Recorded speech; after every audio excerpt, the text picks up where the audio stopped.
Good morning student. तो कैसे हैं सब? उम्मीद है बहुत अच्छे होंगे। और हम लोग ऑलरेडी 2 क्लास कर चुके थे इस चैप्टर का, और आज हम लोग इसी चैप्टर में कंटिन्यू विद्युत आवेश और विद्युत क्षेत्र में तीसरा क्लास लेकर आए हैं। तो देखते हैं कल के लास्ट क्लास में हम लोग क्या पढ़े, और एक बार उसको देख लेते हैं और फिर हम लोग आगे बढ़ जाएंगे। ठीक है? तो उम्मीद है स्टूडेंट आप सबको याद होगा, और आपको पता है कि कल हम लोग क्या किए थे। कल हम लोग देखे थे कि 2 आवेश था, एक Q1 और दूसरा क्या, Q2। ठीक है? और इस दोनों के बीच जो डिस्टेंस लिए थे वो कितना लिए थे, R लिए थे। कल हम लोग देखे थे कूलाम बल कितना, ये K Q1 Q2 बाई क्या, R का स्क्वायर। ये कल हम लोग देखे, कल के क्लास में पढ़े थे। आज के क्लास में इसी के आगे हम लोग बढ़ेंगे। ठीक है? अब इसके आगे बढ़ना है तो हम लोग को जानना होगा कि के का क्या वैल्यू होता है, के का क्या मान है, के किस बात पर डिपेंड करेगा नहीं करेगा, ये सब हम लोग आज के क्लास में देखेंगे। साथ में एक चीज़ और, कि ये जो बल आया है, ये कूलाम का जो बल है वो अदिश रूप है, ये सदिश रूप नहीं है। आप ऑलरेडी क्लास 11 में पढ़े होंगे सदिश राशि और अदिश राशि, यानी वेक्टर क्वांटिटी और स्केलर क्वांटिटी। और आपको हम फर्स्ट क्लास में बोले हैं कि आप अवकलन, समाकलन और वेक्टर यानी सदिश राशि आप बहुत अच्छा से पढ़ कर रखिए। उसको हो सके तो रिवीजन कर लीजिए, प्रैक्टिस कर लीजिए। और अगर आप नहीं पहले पढ़ें तो पढ़ लीजिए, और पहले से पढ़ा हुआ है तो रिवाइज करके रखिए, क्योंकि वो सब बहुत काम आने वाला है। वेक्टर का बहुत यूज़ मिलेगा, समाकलन अवकलन का बहुत यूज़ मिलेगा, तो उसको आप अपना रिवाइज करके रखिए तो ज़्यादा अच्छा होगा। खैर हम लोग बढ़ते आगे इसमें। ठीक है? उससे पहले थोड़ा सा हम लोग जानते हैं कि अगर किसी भी राशि पर यहाँ इस तरह से एरो लगा देते हैं तो ये सदिश राशि कहलाता है। और सदिश राशि में दो तीन पॉइंट जो है ना वो ध्यान रखना है। सदिश राशि में 2 बात होता है, एक तो होता है दिशा, एक किसका बात कर लेंगे, परिमाण का। ठीक है? तो दिशा को जो सूचित करते हैं वो करते हैं एक कैप से। ठीक है ना? इसको इकाई सदिश कहते हैं। ठीक है ना? इसको क्या कहेंगे, इकाई सदिश कहेंगे, एक कैप। और परिमाण जो होता है वो इस सदिश का क्या होता है, मॉड जब लेते हैं तो ये परिमाण देता है। ठीक है ना? तो ये परिमाण दे दिया। अगर हमको वेक्टर ए लिखना है तो हम इस तरह से लिखेंगे,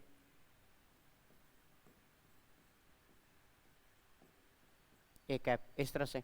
और यहीं पर एक चीज़ और अगर हम देखें यहाँ से, तो अगर हमको परिमाण जानना है तो क्या बोलेंगे, ये जो वेक्टर है ए बटा में क्या रखेंगे, ए कैप।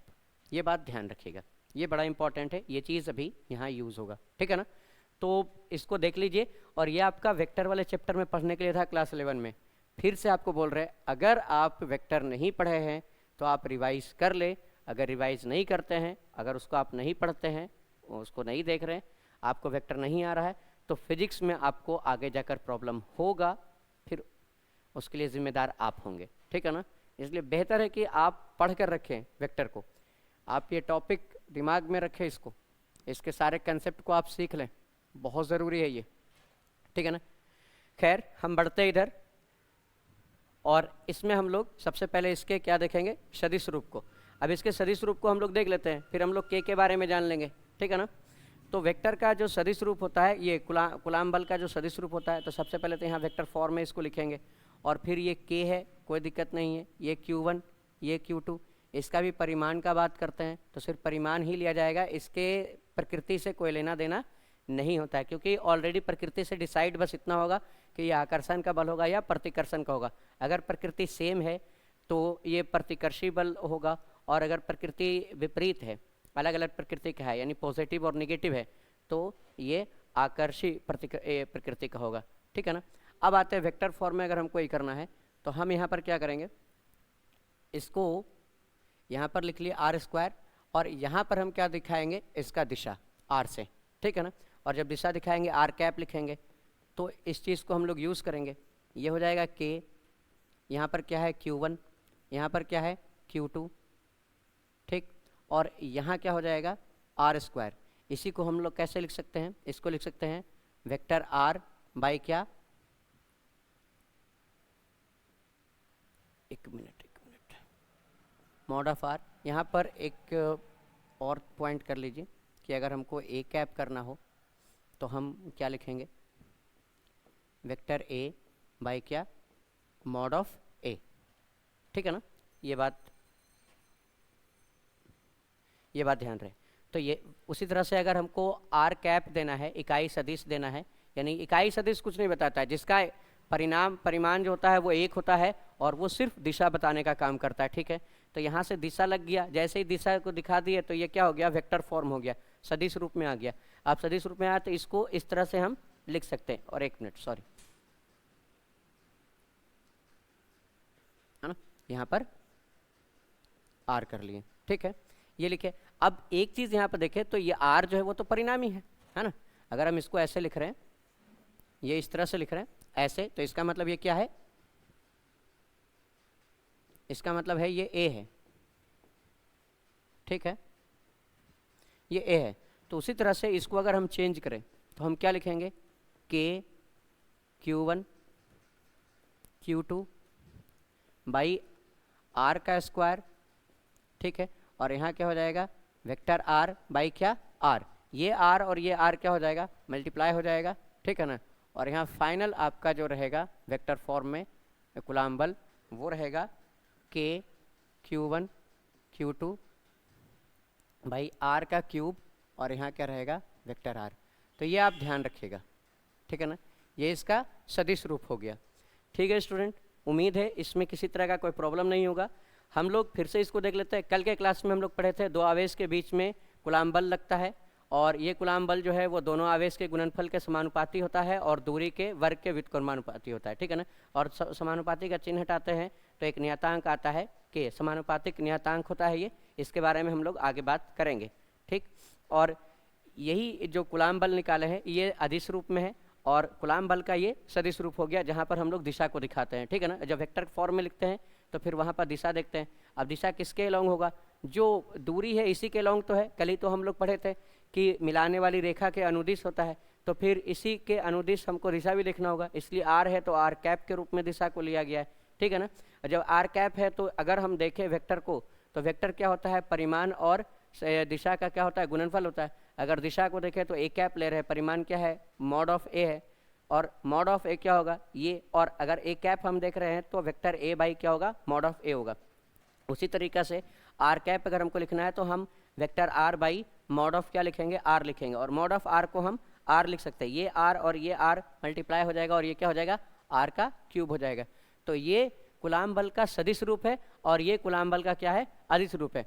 आप अगर क्वेश्चन जब बनाइएगा तो क्वेश्चन में आपको सिर्फ परिणाम निकालने के लिए आता है बल का, तो आपको ज़्यादातर कौन यूज़ करना है, ये वाला। अगर सदिश रूप में लिखने के लिए कहा, मांग रहा है, तब हम इसका यूज़ करेंगे, अदरवाइज क्वेश्चन सॉल्यूशन में हम इसको यूज़ करेंगे, ठीक है। उम्मीद है यहाँ तक में किसी तरह का कोई प्रॉब्लम नहीं होगा। हम बढ़ते हैं आगे, ठीक है। अब बात आ गया कि अभी जस्ट हम लोग इस चीज़ को देख चुके हैं कि ठीक है, यह है के Q1 Q2 बाई आर का स्क्वायर, ठीक। सवाल है ये के क्या है, के एक नियतांक है,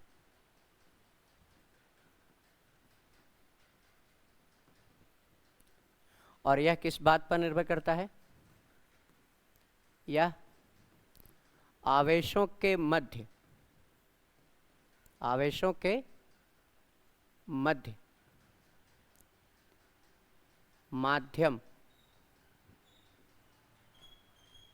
पर, माध्यम की प्रकृति पर निर्भर करता है, माध्यम की प्रकृति पर निर्भर करता है। सबसे अधिक इसका मान होगा निर्वात में, निर्वात में इसका मान होता है, निर्वात में के का मान ये होता है 9 × 10⁹, ठीक। अब रहा इसके मात्रक को देखें तो यहाँ पर से अगर हम के को देखना चाहे तो क्या देख सकते हैं, एफ के बराबर क्या हो जाएगा, ये आर स्क्वायर इससे गुना होगा तो क्या हो जाएगा एफ आर स्क्वायर, और ये Q1 Q2 इधर गुना में इस तरफ आएगा तो क्या हो जाएगा, भाग में हो जाएगा। अब अगर मात्रक का बात करें तो बल का मात्रक होता है न्यूटन, बल का मात्रक होता है न्यूटन, दूरी का मात्रक होता है मीटर, यहाँ पर स्क्वायर है तो स्क्वायर लगाएंगे, और यहाँ पर क्या होता है ये कुलाम, कुलाम का क्या हो जाएगा स्क्वायर हो जाएगा क्योंकि दो आवेश है, ठीक है ना। तो अगर इसके मात्रा का बात करें तो हम क्या कहेंगे, न्यूटन मीटर स्क्वायर पर कुलाम स्क्वायर, ये इसका मात्रक हो जाएगा, ठीक।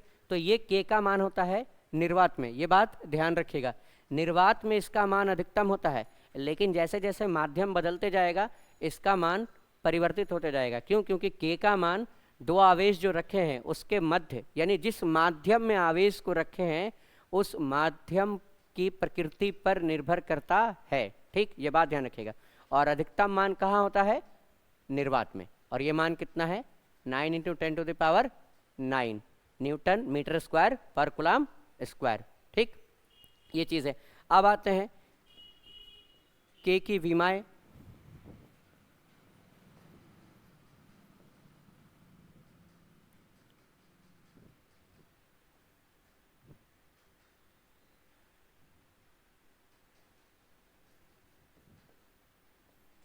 के की विमाएं यहाँ भी इम्पॉर्टेंट है, इसलिए इम्पॉर्टेंट है कि बोर्ड एग्जाम में बहुत बार कोई ना कोई भौतिक राशि दे दिया जाता है और भौतिक राशि का विमाएं पूछता है। ऑप्शन में आपको 4 ऑप्शन दे देगा, बोलेगा कि निम्नलिखित में से के यानी ये जो समानुपातिक नियतांक है इसकी विमाएं कौन सा है ना। तो अगर आप जान रहे हैं तो ही आप सही करके आएंगे, नहीं जान रहे तो नहीं करके आएंगे। तो आपको विमाएं निकालने आना चाहिए, आप प्रैक्टिस कीजिए, और अगर आपको नहीं तो आप या तो याद कीजिए या तो फिर आप निकालने सीखिए, ठीक है। अभी हम आपको दिखाते हैं, यहाँ पर न्यूटन का जो होता है, अगर आप न्यूटन के लिए चलेंगे तो न्यूटन का होता है केजी मीटर पर सेकंड स्क्वायर।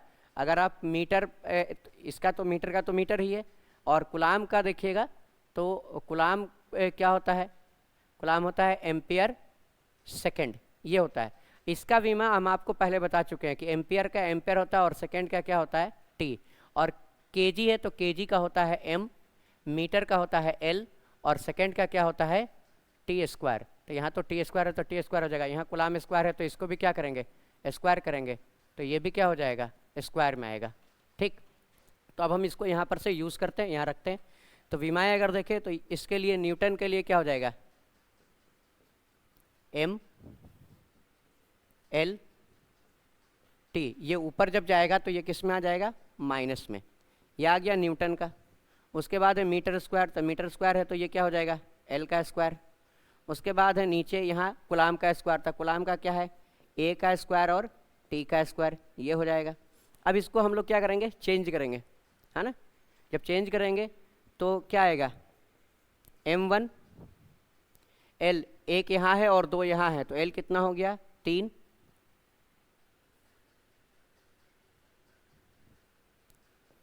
ध्यान से देखिएगा m1 एल पर 3 हो गया। उसके बाद अगर t को देखें तो यहाँ -2 है, ये t ऊपर जाएगा तो ये भी किस में चला जाएगा माइनस में, और जब ये माइनस में जाएगा तो -2 और -2 कितना हो जाएगा -4, ठीक। और ये a नीचे है, ये जाएगा ऊपर तो ये भी किस में हो जाएगा माइनस में हो जाएगा। तो ये आ गया किसकी विमाएं, ये हो गया k की विमाएं। आपको k में 2-3 बात ध्यान रखना है। पहला k क्या है, एक समानुपातिक नियतांक है जो कि आवेश के मध्य या आवेश जिस माध्यम में रखा हुआ है उस माध्यम की प्रकृति पर निर्भर करता है, ठीक है ना। अगर इस दोनों आवेश को हम वाटर में उठाकर रख दें, है ना, इसको हम रख दिए कहाँ जल के अंदर, ठीक है ना, इसको अगर हम जल के अंदर रख दिए हैं तो फिर यहाँ पर के का मान क्या हो जाएगा बदल जाएगा। अगर हम इसको किसी और लिक्विड में उठाकर डाल दिए हैं तो वहाँ पर के का मान क्या हो जाएगा बदल जाएगा। के का अधिकतम मान कहाँ होता है निर्वात में होता है, और ये कितना होता है 9 × 10⁹ न्यूटन मीटर स्क्वायर पर कुलाम स्क्वायर। के की विमाएं क्या हो जाएगा m1 एल पर पावर 3 हो जाएगा, t -4 हो जाएगा, और ए पर क्या हो जाएगा -2 हो जाएगा, ठीक है। आई होप कि आपको कोई दिक्कत नहीं हो, ठीक है ना। बढ़ते हैं हम लोग नेक्स्ट। के का एक और मान होता है, उसको भी देख लेते हैं, ठीक है ना। के = होता है, कल के क्लास में लिखाए थे 1/4 pi epsilon not.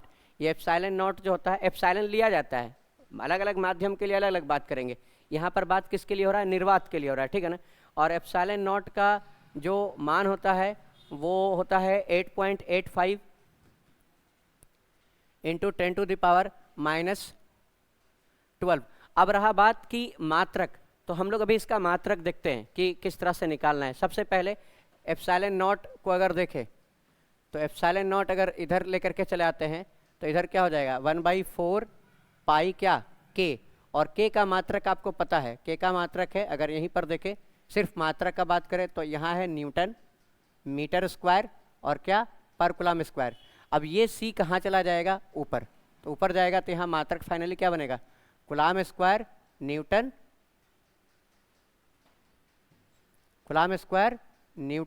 Metre square, कुछ इस तरह से। तो यहाँ पर मात्रक अगर लिखेंगे तो हम ऐसे लिखेंगे कूलम स्क्वायर पर न्यूटन मीटर स्क्वायर। ये हो जाएगा किसका मात्रक एप्सिलॉन नॉट का। ये न्यूनतम मान होता है निर्वात में, ठीक है ना। एप्सिलॉन नॉट का मान जितना कम होगा के का मान उतना क्या होगा ज़्यादा होगा। एप्सिलॉन नॉट का मान जितना कम होगा के का मान उतना ही क्या होगा ज़्यादा होगा। इस बात को समझना बहुत ज़रूरी है। यहाँ पर रिलेशन बिल्कुल क्लियर रखिए कि जो बल है वो बढ़ेगा अगर के का मान बढ़ेगा, और बल मैक्सिमम कहाँ होगा दो आवेश के बीच। मैक्सिमम जो होगा वो होगा किसमें निर्वात में। अगर दोनों आवेश को हम निर्वात में रख रहे हैं तो बल क्या होगा मैक्सिमम होगा। Q1 और Q2 किस में होना चाहिए निर्वात में होना चाहिए। अगर निर्वात में है तो बल मैक्सिमम होगा, क्यों क्योंकि वहाँ पर के का मान क्या हो जाता है मैक्सिमम हो जाता है। अगर के का मान घट रहा है इट मीन्स किसका मान घट रहा है एफ का मान घट रहा है, और जैसे जैसे माध्यम बदलेगा के का मान क्या हो जाएगा बदलेगा। वहीं पर देखें तो के और एप्सिलॉन नॉट में क्या रिलेशन है, एक के बढ़ने से दूसरा घटेगा है ना, और एक के घटने से दूसरा क्या होगा बढ़ेगा।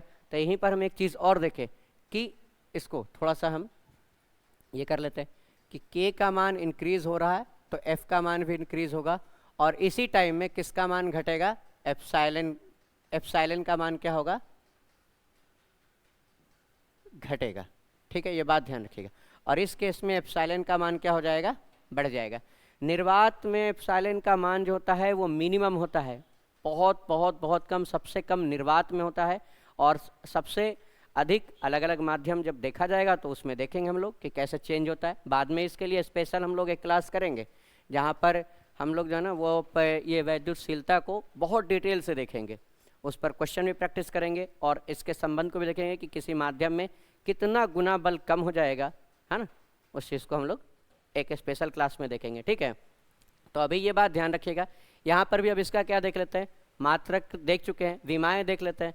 तो एप्सिलॉन की विमाएँ ये इम्पॉर्टेंट है। विमाएँ जितना भी भौतिक राशि आप क्लास 12 में पढ़ते जाएंगे फिजिक्स में, सबका विमाएँ आपको याद रखना है और प्रैक्टिस करते रहिए। आप या तो निकालने के लिए सीख लीजिए या फिर आप याद रखिए। जैसे यहाँ पर अभी हम आपको दिखाए थे कि कूलम का क्या होता है कूलम का होता है AT होता है, यहाँ पर स्क्वायर है तो A² T² देंगे। न्यूटन का क्या था M1 था, L1 था और T-2 था, और साथ में यहाँ क्या है L का स्क्वायर है। अब इसको हम ये करते हैं तो M ऊपर जाएगा तो क्या हो जाएगा माइनस, पहले M को रखते हैं फिर L को रखते हैं। L यहाँ पर कितना हो जाएगा 1 और 2 3, तो यहाँ हो जाएगा -3।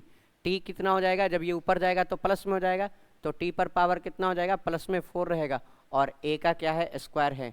ये किसका विमा आ गया स्टूडेंट, ये किसका विमा आ गया, ये आ गया एप्सिलॉन का विमा, ठीक है ना। तो एप्सिलॉन का विमा याद रखिए, के का विमा आपको ऑलरेडी बता चुके हैं, ठीक। अच्छा, के विमा में और एप्सिलॉन के विमा में बहुत बेसिक सा डिफरेंस है। अगर आप इस डिफरेंस को समझते हैं तो बहुत अच्छा लगेगा। अगर आप के का देखिए,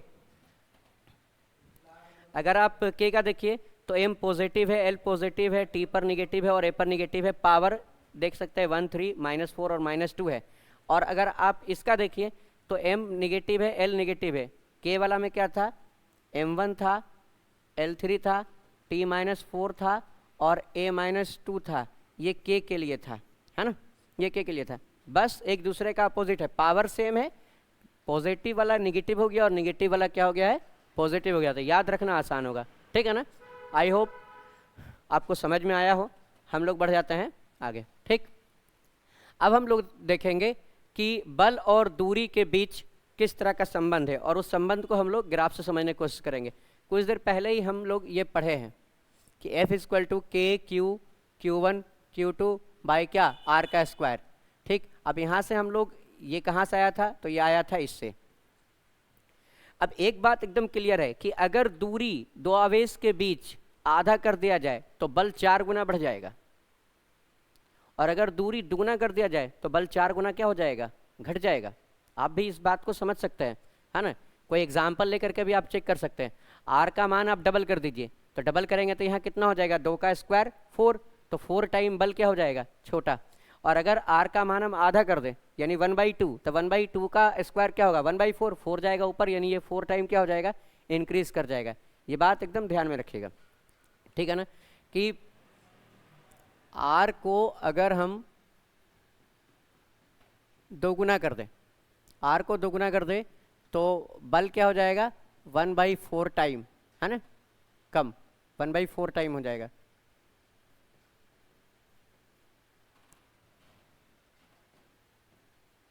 कम हो जाएगा। और अगर आर को हम आधा कर दें,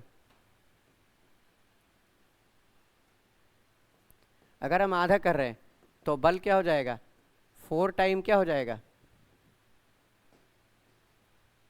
से आधा,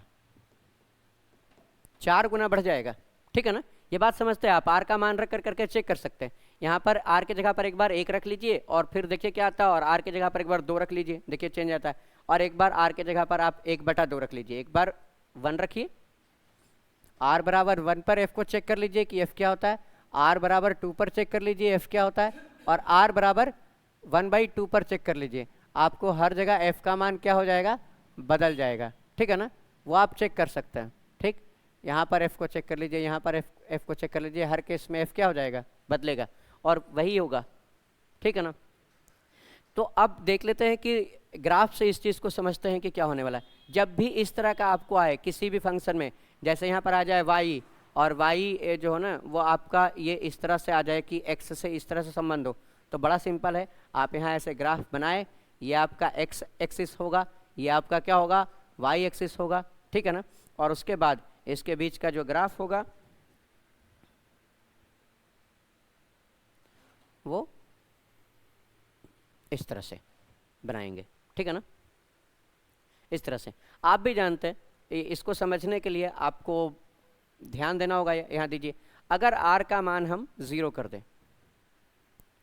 यदि r बराबर हम 0 ले लें, बताइए बल क्या हो जाएगा, सोचिए ज़रा क्या होगा। r का मान है हमें 0 रख दें, 0 से किसी भी संख्या को भाग लगाते क्या हो जाता है, अनंत हो जाता है, तो बल जो है वो अनंत हो जाएगा। और अगर r का मान हम अनंत रख ले, यानी बहुत बड़ा मान, तो अनंत से किसी भी संख्या को भाग लगाते वो 0 हो जाता है, तो बल क्या हो जाएगा, 0। जाहिर सी बात है, दो आवेश के बीच दूरी अनंत कर दें, बहुत दूरी पर रखे दो आवेश को, क्या वो एक दूसरे पर कोई प्रभाव डाल पाएगा, नहीं डालेगा, बिल्कुल नहीं, एक दूसरे पर कोई इफेक्ट नहीं डालेगा। जब नहीं डालेगा तो वहाँ पर कोई बल नहीं होगा, और वही होगा भी। अब आप इसी को ग्राफ से देखिए, ठीक है ना। इस तरफ हम किसको रख लिए हैं, आर को, दूरी को, ठीक, और इस तरफ हम किसको रख लिए हैं, बल को, ठीक है ना। अब आर का मान जब 0 होगा तो बल क्या होगा, आर का मान जब 0 होगा तो बल क्या होगा, मैक्सिमम, बल हो जाएगा मैक्सिमम, मतलब यहाँ अनंत पर, तो ऐसे बनाते हैं और ऐसे घटते घटते घटते यहाँ जाते हैं, इस तरह से, ठीक है। उम्मीद है यहाँ तक में आपको कोई दिक्कत नहीं होगा, ये आप रिलेशन याद रखिएगा, ग्राफ से भी इस चीज़ को क्लियर रखिएगा, ठीक है। हम बढ़ते हैं अपने नेक्स्ट टॉपिक की तरफ, ठीक। अब हम लोग देखेंगे गुरुत्वाकर्षण बल और बल में, ये कूलाम बल में अंतर, ठीक है। आप लोग को क्लास 11 में ऑलरेडी पढ़ाया गया है कि गुरुत्वाकर्षण बल क्या होता है। अगर आप जानते हैं तो अच्छी बात है, और नहीं जानते हैं तो 2 मिनट के लिए इधर फोकस कीजिए, ठीक है। हम थोड़ा सा गुरुत्वाकर्षण बल देख लेते हैं। गुरुत्वाकर्षण बल जो है वो एक गोला ले लिए जिसका द्रव्यमान m है, m1, एक दूसरा गोला ले लिए जिसका द्रव्यमान क्या है, m2। इस दोनों गोला के केंद्र के बीच का जो दूरी है वो रख लिए क्या, r। गुरुत्वाकर्षण बल को हम सूचित करा लिए किससे, एफ जी से। जी फॉर हो गया ग्रेविटेशनल, है ना, एफ हो गया फोर्स, ग्रेविटेशनल फोर्स हो गया, और ये जो होता है वो जी m1 m2 बटा क्या होता है, r का स्क्वायर, ठीक। बात वही है, यहाँ पर भी जो बल लगेगा वो इस दोनों गोला को दोनों पार्टिकल, दोनों जो कण है, इसको मिलाने वाली रेखा के अनुदिश लगेगा, ठीक है ना। जैसे चार्ज वाला में लग रहा था वैसे यहाँ भी लगता है, अनुदिश लगता है। लेकिन अंतर यहाँ पर है। अंतर क्या है? आवेश जब था तो वहाँ पर अगर सेम प्रकृति का आवेश है तो प्रतिकर्षण वाला बल लग रहा था, और विपरीत प्रकृति वाला अगर आवेश है तो आकर्षण वाला बल लग रहा था। लेकिन यहाँ द्रव्यमान है, यहाँ पर प्रकृति सेम और विपरीत का बात नहीं होता है, तो यहाँ पर सिर्फ आकर्षण वाला बल होगा, प्रतिकर्षण वाला बल नहीं होगा। गुरुत्वाकर्षण का जो बल होता है ना, नाम में ही छिपा हुआ है आकर्षण, है ना, गुरुत्वाकर्षण। तो एकदम क्लियर रखिएगा कि यहाँ प्रतिकर्षण बल नहीं होगा, यहाँ पर जो भी होगा क्या होगा? आकर्षण बल होगा। तो ये ऑलरेडी आप पढ़ चुके हैं। अब हम इसी बल और कूलाम बल के बीच जो है ना वो अंतर को देखेंगे। समानता अगर आप देख रहे हैं तो समानता बड़ा सिंपल है। वहाँ पर भी दोनों आवेश का गुणनफल लिया गया था और उसके बीच के दूरी को लिया गया था, ठीक है ना। और वहाँ पर भी दूरी का क्या था? वर्ग था, उसके व्युत्क्रमानुपाती, और द्रव्यमान के गुणनफल के समानुपाती यहाँ, और वहाँ आवेश के गुणनफल के समानुपाती था। तो लगभग सेम बात है। और अंतर हम लोग देखते हैं। ये गुरुत्वाकर्षण बल आप जान रहे हैं, ठीक ना। तो अंतर हम लोग देख लेते हैं। अंतर क्या है? गुरुत्वाकर्षण बल की प्रकृति आकर्षी होती है, मतलब ये आकर्षित करता है एक दूसरे को, ठीक है ना। ये प्रतिकर्षित नहीं करता है, यह आकर्षण वाला प्रकृति का होता है। दो द्रव्यमान, दो कण इस दुनिया में जो है वो एक दूसरे को एक बल से आकर्षित करता है, जिसको गुरुत्वाकर्षण बल कहते हैं। ये न्यूटन साहब दिए थे, है ना। और जबकि कूलाम बल में आकर्षण और प्रतिकर्षण दोनों होता है। जबकि कूलाम बल को हम लोग देख चुके हैं कि कूलाम बल में आकर्षण भी होगा और प्रतिकर्षण भी होगा। विपरीत आवेश है तो आकर्षण होगा, और सेम आवेश है तो क्या होगा? प्रतिकर्षण होगा। और अगर गुरुत्वाकर्षण बल का फॉर्मूला देखें तो F बराबर क्या होता है? G m1 m2 बटा के R का स्क्वायर। m1 क्या है? पहले कण का द्रव्यमान, m2 क्या है? दूसरे कण का द्रव्यमान, और R क्या है? दोनों कण के बीच की दूरी, ठीक। अगर गुलाम बल को देखें तो हम F से सूचित किए, और ये होता है K Q1 Q2 बटा के R का स्क्वायर, ठीक। अब आते हैं कि गुरुत्वाकर्षण बल माध्यम पर निर्भर नहीं करता है। ये माध्यम पर निर्भर नहीं करता है क्योंकि ये सार्वत्रिक नियम है, पूरे यूनिवर्स के लिए एक समान रूप से ये लागू होता है। आपको क्लास 9, क्लास 11 दोनों जगह ये गुरुत्वाकर्षण बल पढ़ने के लिए था, ठीक है ना।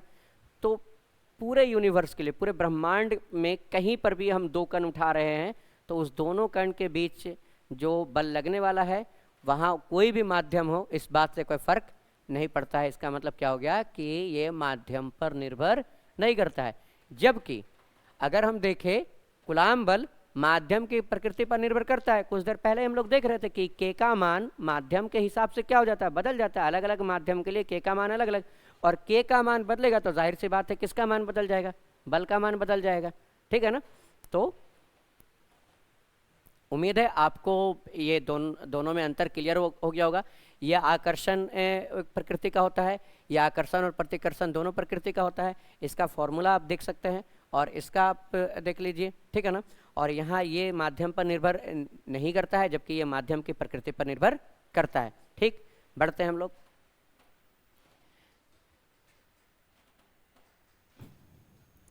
अब है कूलाम बल की सीमाएं। अब कोई भी रूल होता है, कोई भी लॉ होता है, तो कहीं ना कहीं कुछ ऐसा जगह होता है जहाँ पर वो जो है वो अप्लीकेबल नहीं होता है ना। और जब अप्लीकेबल नहीं है जहाँ पर, तो हम बात करेंगे। कूलाम बल का भी कुछ सीमाएं हैं, कुछ लिमिटेशन है।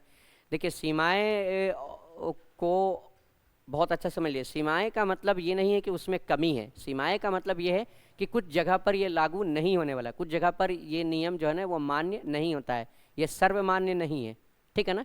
कुछ स्पेसिफिक चीज़ों के लिए मान्य है और कुछ जगह के लिए ये मान्य नहीं है। तो ये इसकी सीमाएं है, लिमिटेशन है। हर किसी का अपना लिमिटेशन होता है, यहाँ पर इसका भी अपना लिमिटेशन है। यह नियम केवल बिंदु आवेशों के लिए उपयुक्त है, बड़े आवेशों के लिए उपयुक्त नहीं है। ये केवल और केवल बिंदु आवेशों के लिए कार्यरत है, ठीक है ना। दो बिंदु आवेश है, उसके बीच ये काम करेगा, बड़े आवेशों के बीच काम नहीं करेगा। दूसरा, यह केवल स्थिर आवेशों के मध्य लगता है, गतिमान आवेशों के मध्य नहीं लगता है। मतलब कूलाम बल जो है ना, अगर आवेश गति कर रहा है तो गतिमान आवेश के बीच कूलाम बल नहीं लगेगा, चाहे वो बिंदु आवेश हो चाहे वो बड़ा आवेश हो, इस बात से फर्क नहीं पड़ता। अगर वो गति में है, कूलाम बल वहाँ पर काम नहीं करेगा, मतलब ना तो कोई आकर्षण होगा और ना ही कोई प्रतिकर्षण होगा। ठीक। दूसरा, यह नियम केवल 10⁻⁻15 से लेकर कुछ ही किलोमीटर की दूरी तक लागू होता है। मतलब ये बहुत कम दूरी के लिए लागू होगा, यानी दो आवेश के बीच बहुत बहुत बहुत कम दूरी होना चाहिए, बहुत कम। आप यहाँ से देख सकते हैं 10⁻⁻15 का बात क्या है, मतलब ये कितना छोटा सा दूरी होगा, और कुछ ही किलोमीटर तक का बात क्या है, यानी बहुत दूर दूर अगर रख दें हम तो ये लागू नहीं होगा। ठीक। और अगर इसको हम देखना चाहें तो सर कहाँ लागू होता है, इतना कम दूरी कहाँ होगा, तो इतना कम दूरी परमाणु के अंदर प्रोटॉन और इलेक्ट्रॉन है, उसमें हम लोग देख सकते हैं इतना कम दूरी। ठीक है ना, प्रोटॉन और इलेक्ट्रॉन में हम ये दूरी देखते हैं, ये बहुत कम होता है। ठीक है ना, क्योंकि परमाणु का आकार ही बहुत छोटा होता है, बहुत बहुत बहुत छोटा आकार है। उसमें भी अंदर क्या है, संरचना देखते हैं तो नाभिक में प्रोटॉन रखा हुआ है और कक्षाओं पर कौन घूम रहा है, इलेक्ट्रॉन घूम रहा है, तो उसके बीच तो दूरी बहुत कम है। अब वहाँ पर ये बहुत अच्छा से लागू होता है। ठीक, कोई दिक्कत नहीं, बढ़ते हैं हम लोग। ठीक है ना, आगे की तरफ। अब है आवेशों का अध्यारोपण। इंपॉर्टेंट है ये, इसको पढ़ना और इसको समझना कि दो या दो से अधिक आवेशों की उपस्थिति में किसी बिंदु आवेश, किसी बिंदु आवेश पर परिणामी बल को ज्ञात करने के लिए जिस सिद्धांत का उपयोग किया जाता है उसे आवेशों का क्या कहते हैं, अध्यारोपण कहते हैं। अब इसको आप ऐसे समझ लीजिए, मान लेते हैं कि तीन आवेश का एक सिस्टम है, एक Q1 है, एक Q2 है और एक Q3 है। ठीक, ये तीन आवेश का एक सिस्टम है। अब आपको बोल दिया गया कि Q1 और Q2 के बीच जो दूरी है वो है R12। ठीक, इसके बीच जो दूरी है वो है R13 और इसके बीच जो दूरी है वो है R23। अब बोला कि Q1 पर कुल बल कितना लग रहा है, किस पर, Q1 पर कुल F नेट का मतलब हो गया कुल परिणामी बल कितना है। तो Q1 पर कुल बल कितना है, तो Q1 पर बल कौन लगाएगा, Q2 लगाएगा और कौन लगाएगा, Q3 लगाएगा। यही है, इसी चीज को हम लोग यहाँ देख रहे हैं, इसी चीज को हम लोग यहाँ देख रहे हैं कि दो या दो से अधिक आवेशों की उपस्थिति में, दो या दो से अधिक आवेश अगर है उपस्थित है तो किसी बिंदु आवेश पर, कोई आवेश हम चुन लिए, किसी बिंदु आवेश पर परिणामी बल को ज्ञात करने के लिए जिस सिद्धांत का उपयोग किया जाता है उस सिद्धांत को ही क्या कहते हैं, आवेशों का अध्यारोपण कहते हैं। ठीक है ना, अब देखते हैं इस सिद्धांत क्या कह रहा है। ठीक, इस सिद्धांत के अनुसार किसी आवेश पर परिणामी बल अन्य आवेशों द्वारा स्वतंत्र रूप से कार्यरत कूलाम बलों के सदिश योग के बराबर होता है। ठीक है, बड़ा इंपॉर्टेंट है इस लाइन को समझना। अगर हम इस लाइन को नहीं समझे तो फिर हम Q1 पर कितना आवेश लग रहा है और इससे रिलेटेड अगर क्वेश्चन आया तो हम नहीं कर पाएंगे कि हाँ कितना लग रहा है कितना नहीं लग रहा है। बड़ा इंपॉर्टेंट है इस चीज़ को समझना। क्या कह रहा है कि ये सिद्धांत जो कह रहा है वो इम्पॉर्टेंट है ना, बहुत ध्यान से इसके लाइन को समझिएगा। किसी आवेश पर परिणामी बल, किसी आवेश पर, हम लोग आवेश कौन सा चुने, Q1, इस पर कुल परिणामी बल कितना लगेगा, अन्य आवेशों द्वारा स्वतंत्र रूप से, अन्य आवेश कौन बच गया, Q2 और Q3, इस दोनों आवेश द्वारा स्वतंत्र रूप से कार्यरत कूलाम बल। अब ये दोनों के बीच कूलाम बल लगेगा, इस दोनों के बीच में क्या लगेगा, कूलाम बल। कूलाम बल के सदिश योग के बराबर होता है, सदिश योग। अब इसको ऐसे समझिए कि एक आवेश रख लिया हम बीच में Q, एक आवेश हम इधर रख लिए Q1, ठीक, और एक आवेश इधर रख लिए हम Q2। ठीक है, इसके बीच में दूरी है R1 और इसके बीच में क्या है, R2। और थोड़ा देर के लिए मान लिए कि ये पॉजिटिव है, धनात्मक है, ये निगेटिव है, ठीक, और ये भी क्या है, निगेटिव है। थोड़ा देर के लिए मान लिए। और अब हम देख रहे हैं कि Q पर F नेट, किस पर, Q पर बल कितना है, तो Q पर किसके वजह से बल लगेगा, एक Q1 की वजह से लगेगा और किसके वजह से लगेगा, Q2 की वजह से। Q1 की वजह से जो लग रहा है वो F1 है और Q2 की वजह से जो लग रहा है क्या है, F2 है। अब आप जानते हैं कैसा बल लगेगा, आकर्षण का। कैसा लगेगा, आकर्षण का। तो आकर्षण का है तो इसको ये इधर खींचेगा, ये होगा F1, और ये इधर खींचेगा, ये क्या होगा, F2। अब देख रहे ये दोनों विपरीत दिशा में है ना, विपरीत दिशा में, मतलब इस पर जो लग रहा है वो F1 लग रहा है प्लस क्या लग रहा है, F2 लग रहा है। अगर हम डायरेक्शन का बात कर लें तो हम क्या कहेंगे, -F2। अगर एक को हम पॉजिटिव ले रहे हैं, इधर वाला डायरेक्शन को हम पॉजिटिव ले लें, तो इधर वाला डायरेक्शन को क्या लेंगे, निगेटिव, तो माइनस आ गया ना। यही बात है कि कूलाम्ब बलों के सदिश योग के बराबर होता है। मतलब हमको कूलाम्ब बल किस रूप में लेना है, वेक्टर के रूप में लेना है, सदिश के रूप में लेना है, मतलब उसके दिशा को भी देखना है, और दिशा के हिसाब से हम देखेंगे कि कितना लग रहा है। आप मिसाल के तौर पर, एग्जाम्पल के तौर पर ऐसे समझ सकते हैं कि ठीक है, ये जो है ना, ये है, अब इसको हम इधर भी खींच रहे हैं और इधर भी खींच रहे हैं, तो ये कहाँ जाएगा, ये राइट साइड जाएगा या फिर लेफ्ट साइड जाएगा, लेफ्ट हैंड लेफ्ट साइड और इधर राइट तो राइट साइड, ठीक है ना। तो ये राइट साइड जाएगा या लेफ्ट साइड जाएगा, डिपेंड करता है कि दोनों बल जो लग रहा है उसमें ज़्यादा कौन है। अगर राइट वाला ज़्यादा है तो ये राइट साइड जाएगा, और अगर लेफ्ट साइड वाला ज़्यादा है तो लेफ्ट साइड जाएगा। अगर दोनों बराबर हो गया तो ये बीच में रह जाएगा, कहीं नहीं जाएगा।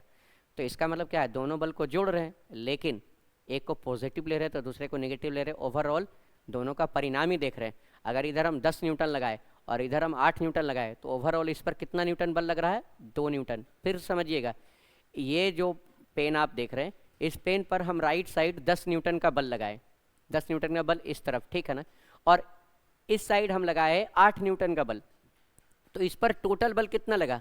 आप सोच रहे होंगे कि 18 न्यूटन का बल लग रहा है, ऐसा नहीं है, इस पर टोटल बल 2 न्यूटन का लग रहा है। क्यों, क्योंकि इधर वाला डायरेक्शन अगर हम पॉजिटिव ले लें तो इधर वाला हमको क्या लेना पड़ेगा, निगेटिव, तो 10 में से 8 क्या हो जाएगा, घटेगा, बचेगा कितना न्यूटन, 2 न्यूटन। मतलब इस पर कुल परिणामी बल कितना लग रहा है, 2 न्यूटन। अब अगर इधर लग रहा है प्लस में, क्योंकि प्लस लिए तो ये इधर जाएगा, ठीक है ना। तो वही बात है कि कूलाम्ब बल जो भी अन्य आवेश की वजह से लग रहा है किसी आवेश पर, है ना, तो उसका सदिश योग हमको लेना है। सदिश योग मतलब वेक्टर के रूप में लेकर करके हम जोड़ेंगे, हम ऐसे डायरेक्ट नहीं जोड़ सकते हैं, ठीक, नहीं तो 10 और 8 18 हो जाएगा। जबकि हम से डायरेक्शन को ध्यान में रखेंगे तो 2 ही न्यूटन दिख रहा था, ठीक है ना। और आप भी जानते हैं, आप वो गेम भी खेले हैं रस्साकसी वाला, कि बीच में है ओ ये है ना, इधर से कोई खींच रहा, उधर से खींच रहा रस्सी को, जिधर बल ज़्यादा लगता है उधर शिफ्ट हो जाता है ना। ठीक, तो फिर से इस बात को समझ लेते हैं कि इस सिद्धांत के अनुसार किसी आवेश पर परिणामी बल, कोई आवेश है ना, कोई आवेश है, इस पर परिणामी बल अन्य आवेश के कारण, है ना, अन्य आवेश के द्वारा स्वतंत्र रूप से कार्यरत कूलाम्ब बलों के सदिश योग के बराबर होता है। ठीक, तो ये हम लोग सीख लिए हैं, ठीक है ना। अभी इसमें बहुत सारा काम बाकी है, ठीक। नेक्स्ट क्लास में हम लोग आवेशों के अध्यारोपण से ही आगे बढ़ेंगे, इससे रिलेटेड कुछ क्वेश्चन करेंगे ताकि कंसेप्ट और क्लियर हो। आप जो पिछले 3 क्लास में आपको पढ़ाया गया, समझाया गया, आप रिवाइज करके रखें। आगे का चीज़ आपको पता है कि क्या पढ़ना है, बता ही चुके हैं कि इसी के आगे हम लोग पढ़ेंगे, इससे रिलेटेड कुछ क्वेश्चन करेंगे। तो आप पढ़ कर रखिए, रिवाइज कर कर रखिए, मेहनत करते रहिए ताकि ज़िंदगी में बेहतर से बेहतर मुकाम तक पहुंच सके। ठीक है, थैंक यू।